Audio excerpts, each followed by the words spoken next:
Assalamualaikum warahmatullahi wabarakatuh. Halo anak-anak, bertemu lagi bersama dengan Ibu Putri. Bagaimana kabar anak-anak pada hari ini? Semoga kita selalu diberikan kesehatan sehingga kita lebih semangat melakukan aktivitas hari ini dan tentunya lebih semangat mengikuti pelajaran pada hari ini. Di video pembelajaran kali ini, Ibu akan menyampaikan materi pembelajaran untuk kelas 5, tema 4, subtema 1, pembelajaran 2. Namun sebelum kita memulai pelajaran kita pada hari ini, mari kita berdoa menurut agama dan kepercayaan kita masing-masing. Berdoa dimulai.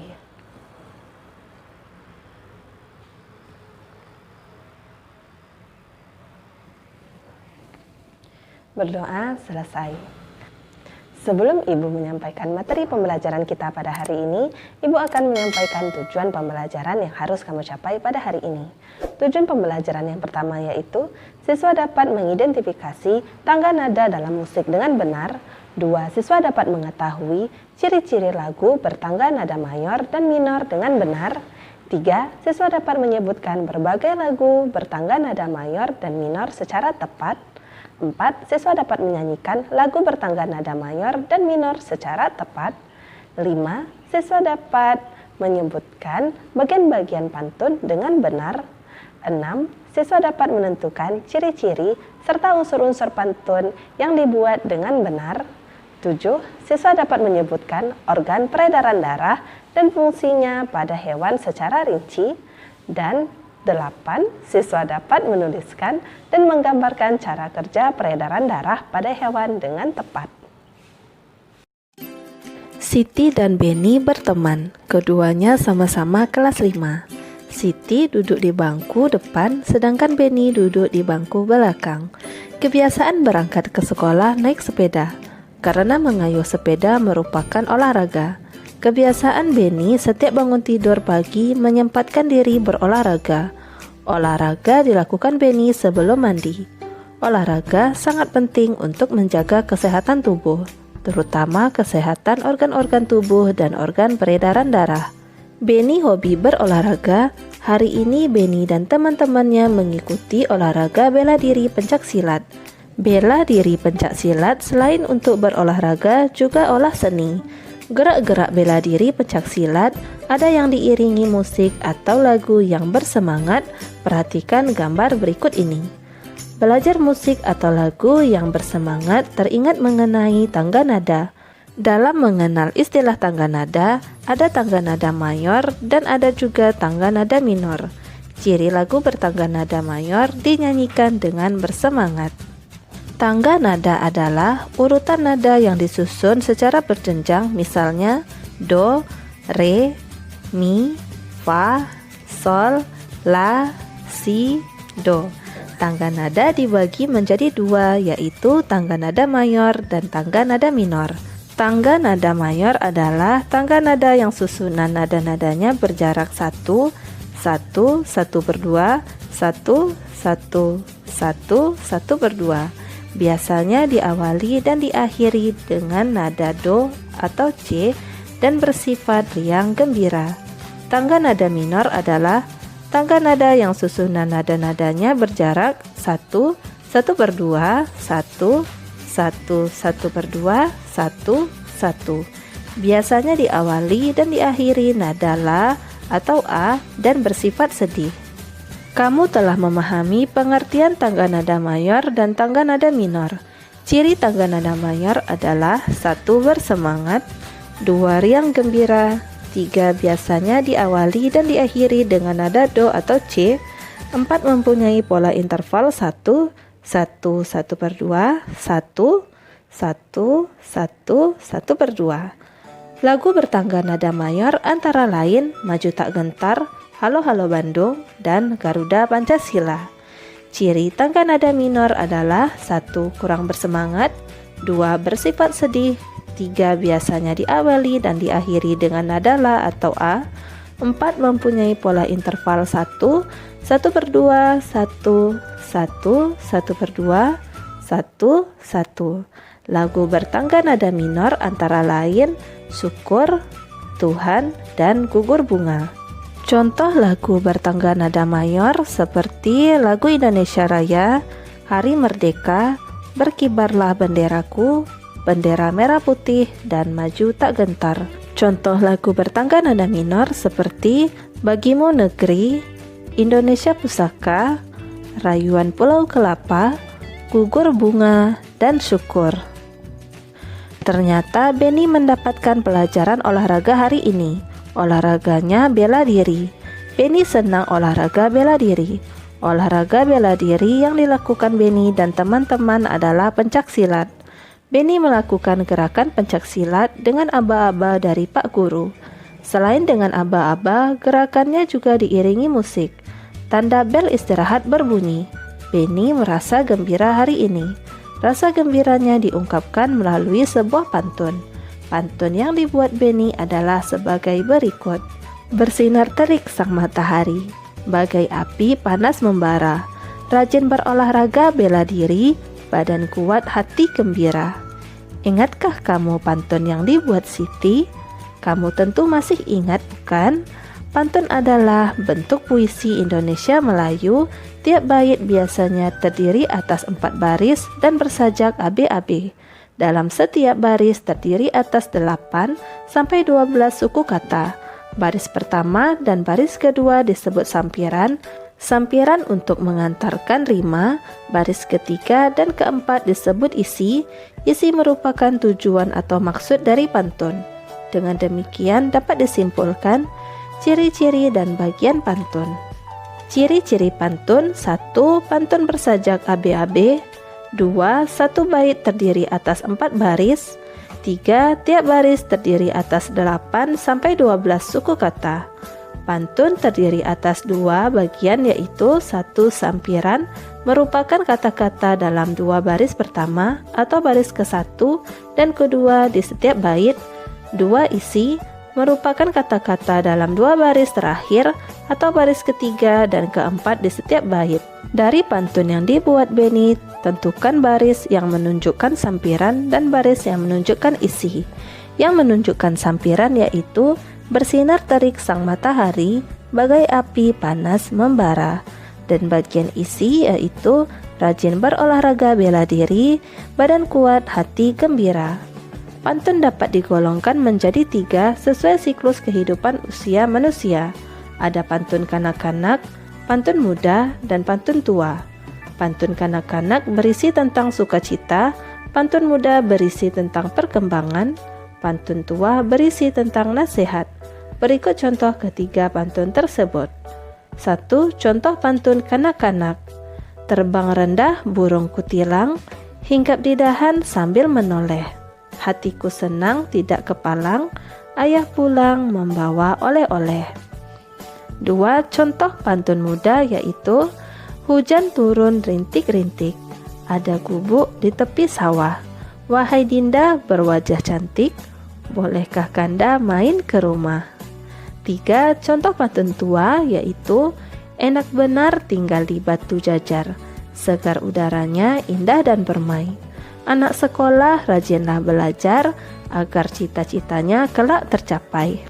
Berikut adalah contoh pantun untuk kanak-kanak.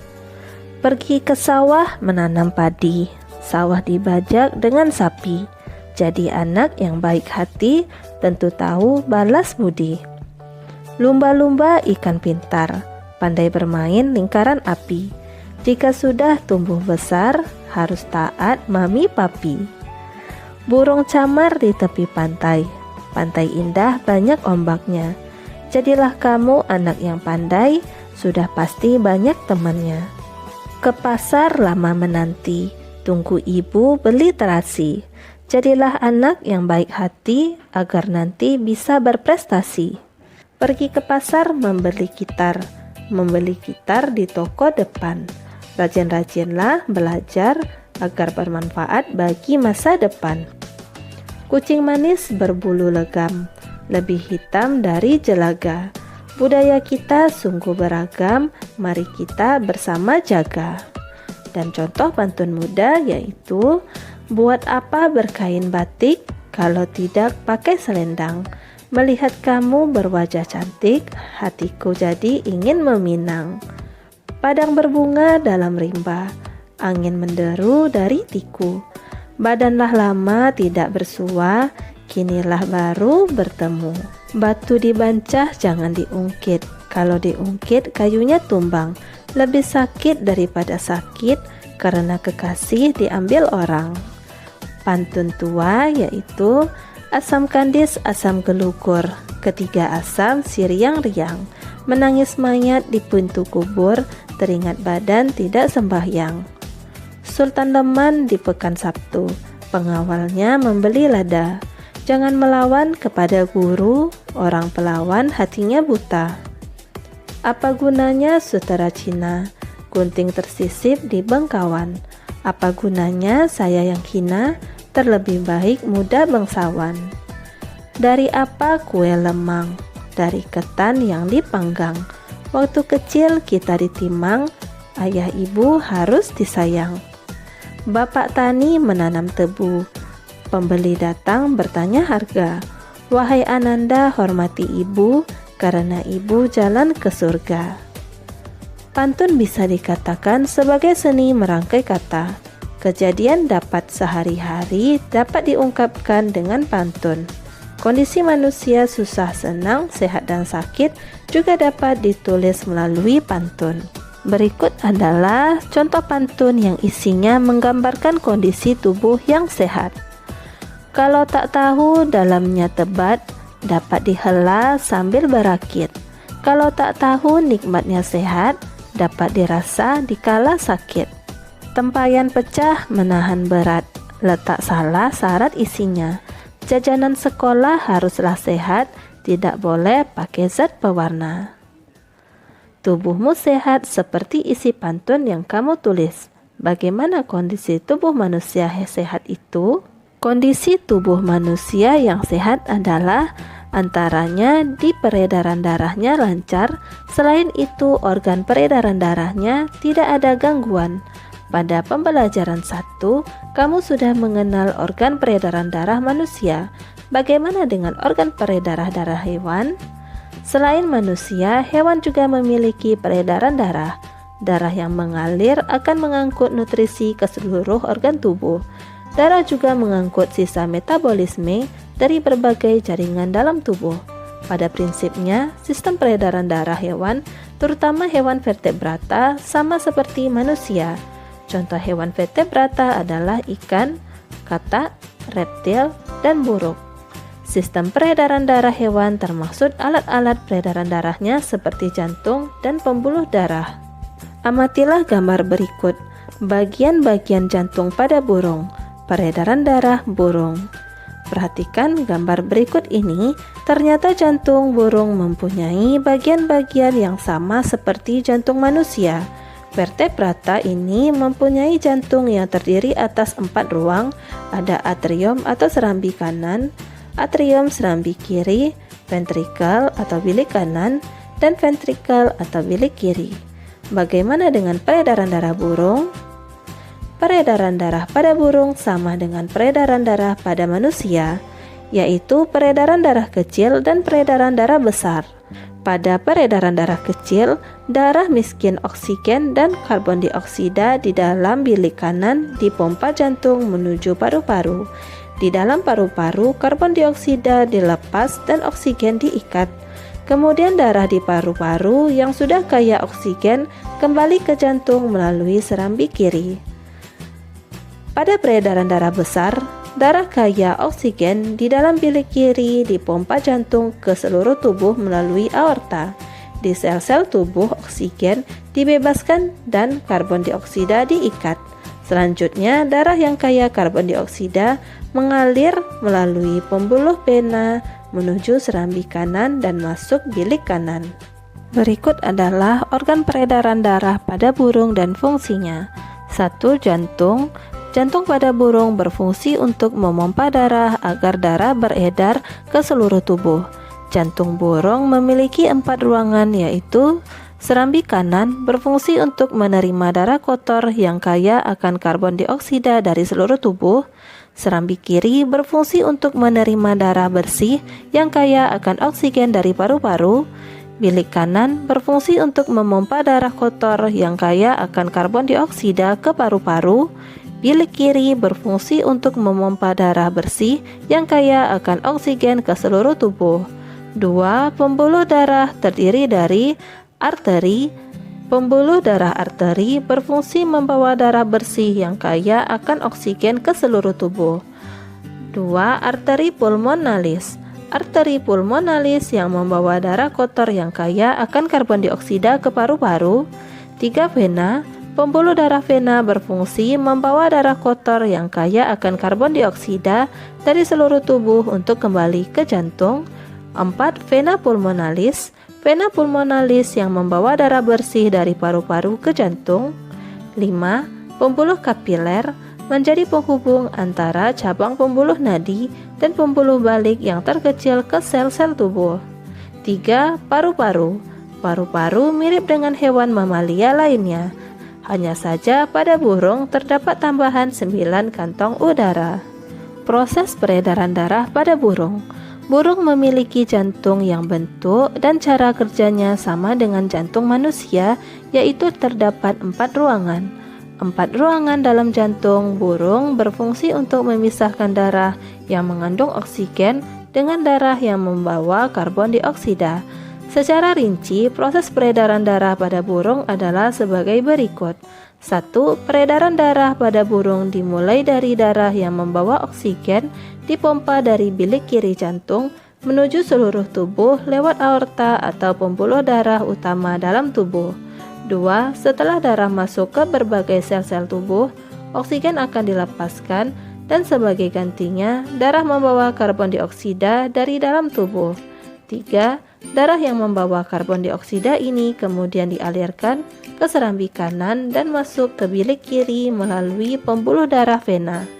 4. Proses peredaran darah dari jantung menuju seluruh tubuh sambil membawa oksigen, lalu kembali lagi ke jantung membawa karbon dioksida ini disebut sebagai peredaran darah besar.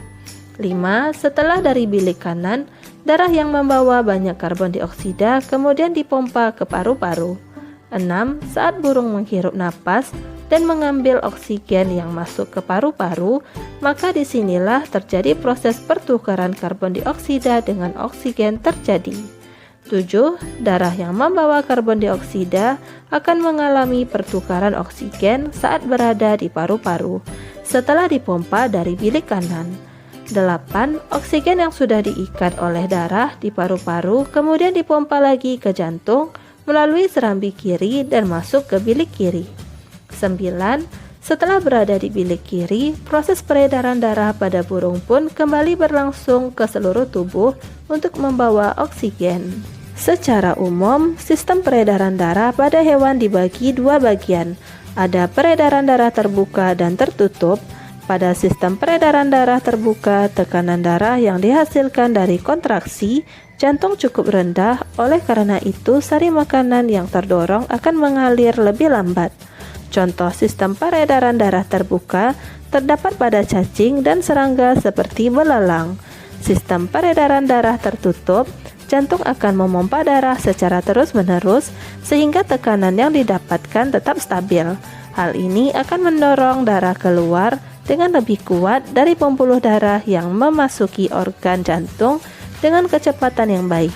Dalam sistem peredaran darah tertutup, darah akan mengalir mulai dari jantung menuju ke wilayah pembuluh kapiler dan kembali lagi ke organ jantung hewan. Sistem peredaran darah tertutup memiliki sejumlah kelebihan dibandingkan sistem peredaran terbuka. Kelebihan sistem peredaran darah terbuka antara lain darah mengalir lebih stabil, sehingga tekanan dalam pembuluh darah hewan juga ikut stabil. Hewan yang memiliki sistem peredaran darah tertutup adalah kelompok hewan vertebrata, contohnya katak, ikan, reptil, dan burung. Daun gugur rantingnya patah, bunga tumbuh, daunnya lebat. Belajar harus tanpa kenal lelah agar dapat ilmu bermanfaat. Demikianlah materi yang dapat Ibu sampaikan pada hari ini. Semoga apa yang telah Ibu sampaikan pada hari ini dapat bermanfaat untuk dirimu dan menambah ilmu pengetahuanmu. Jika dalam penyampaian materi ada tutur kata Ibu yang kurang berkenan, Ibu mohon maaf. Akhir kata, wassalamualaikum warahmatullahi wabarakatuh.